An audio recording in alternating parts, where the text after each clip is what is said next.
ভোরবেলা সবার আগে কি করা উচিত? মুখ ধুয়ে ওযু করা উচিত না? সময় থাকলে তাহাজ্জুদ পড়া উচিত না? তাহাজ্জুদ শেষ করে ফজরের সালাত আদায় করতে হবে না? ফরজের সালাত আদায় করে আল্লাহর জিকির করতে হবে না? আকিমুস সালাত লিযিকরি ইন্নাস সালাতা তানহা আনিল ফাহশাই ওয়াল মুনকার। নাকি শয়তান নিয়ে ঘুরতে চান? না। হ্যাঁ, শয়তান নিয়ে কাঁধে ঘুরবেন না, নাকি আল্লাহর ফেরেশতা কাঁধে নিয়ে ঘুরতে চান? তাইলে সালাত আদায় করতে হবে। ইন্নাস সালাতা তানহা আনিল ফাহশাই ওয়াল মুনকার। শয়তানকে তাড়িয়ে দিতে হবে ঘুম থেকে। গেট আউট, বের হয়ে যাও। আমি আল্লাহ নিয়ত করে ফেলেছি, আমি মুখ দিয়ে ফেলেছি, আমি ওযু করে ফেলেছি, আমি আমার রাসূলের খাস ওনার জামানায় যেটা আমরা পেয়েছি তাহাজ্জুদের সালাত আদায় করে ফেলেছি। আমি তৈয়ার আছি আযান পড়ার সাথে সাথে ফজরের সালাত আদায় করার জন্য। এত ইবাদত করবেন, এত ওযু করবেন, এত পবিত্রতা থাকবেন, শয়তান বলবে এই বান্দাকে আর ডিস্টার্ব করে আমার লাভ হবে না। এতে ঘুম থেকে উঠে আল্লাহ ডাক দিয়ে শুরু করছে, এর ডিস্টার্ব করা যাবে না। আবার কিছুক্ষণ পরে শয়তান আসবে ডিস্টার্ব করতে, আবারও বলবেন গেট আউট, কারণ আমি এখন ওযু করে যোহরের সালাত আদায় করব। সুবহানাল্লাহ, ঠিক আছে না? খানা খাওয়ার পরে ঘুম আসে, সবাই আসে, একটু শরীর ঢিলা হয়ে যায়, আবারও শয়তান বলবেন ইবলিস গেট আউট, আসরের নামাজ পড়ার টাইম হয়ে গিয়েছে, আমি আবার আল্লাহকে ডাকবো, তুমি আইসা আমারে ঘুম পাড়াইতে পারবা না। আবার ইবলিস আসবে, কি করবেন? মাগরিবের সালাত হয়ে গেছে।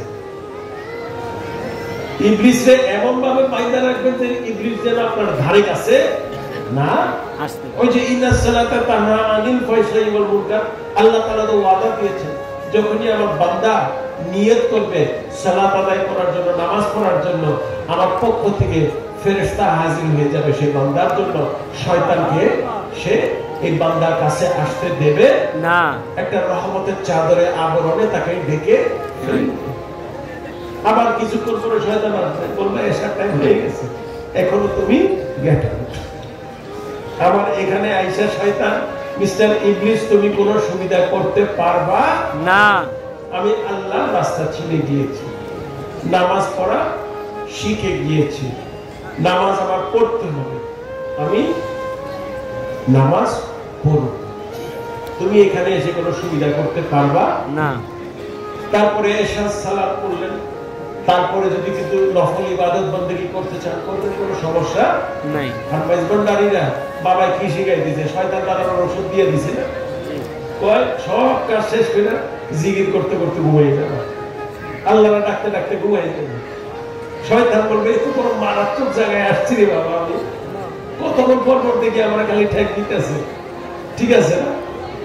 যেই জায়গায় আপনি সিকিউরিটি দিয়ে দিয়েছেন, যেই জায়গায় আপনি নিরাপত্তা তৈরি করেছেন, সেই জায়গাতে কি চোর ডাকাত আসবে না? ভয় পাবে না, সে চেষ্টা করবে, কিন্তু সে মাইর খাবে সেখানে, সে জানে, সে ধরা খাবে সেখানে, যে জানে সেখানে কেস হবে, যে জানে সেখানে প্রশাসনের ভয় থাকবে, সেখানে এলাকার লোকের ভয় থাকবে। তা আপনার মধ্যে যদি আপনি এই সালাতের নিয়মে, নামাজের নিয়মাবলীটা প্রতিষ্ঠিত করে ফেলবেন, শয়তান আপনার কাছে আসতে চাইবে না, সে ভয় পাবে আপনার এখানে আসতে, কারণ আপনার কোরআন সুন্নাহর আলোকে আপনার জীবনকে, আপনার চরিত্রকে আপনি ধারণ করে ফেলেছেন। নামাজের কোনো বিকল্প নাই।